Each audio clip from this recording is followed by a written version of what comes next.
आयोजन केले। आज तुम्ही 207वा शौर्य दिन साजरा करतोय, कसा उत्साह आहे भीम अनुयायांना, काय तुम्ही आवाहन कराल?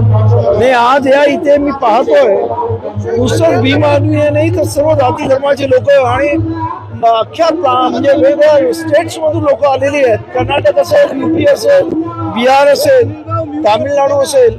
त्यामुळे आज हा जो एक क्रांती संग्राम आहे तो आता संपूर्ण देशभर याचा लोट पसरलेला आहे। लोकांमध्ये याची जाणीव झालेली आहे आणि या देशातला तमाम जो बहुजन वर्ग आहे, दलित आहे, कष्टकरी आहे, यांना आजचा दिवस हा स्वतःचा मुक्ती संग्रामाचा दिवस, आपल्याला मुक्ती मिळाली अशा पद्धतीने लोक पाहत आहेत।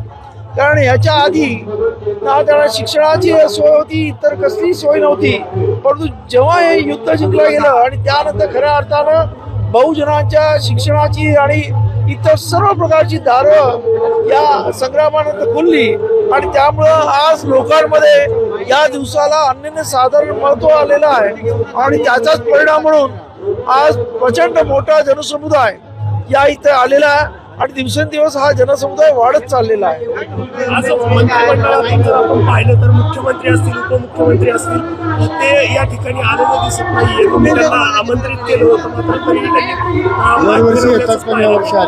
हे बघा, त्याने येवो की न येवो हा महत्वाचा प्रश्न आहे। मुख्यमंत्री आणि उपमुख्यमंत्री या जनतेच्या मतांवरती होतात, त्यामुळे आज ते आहेत उद्या नसतील।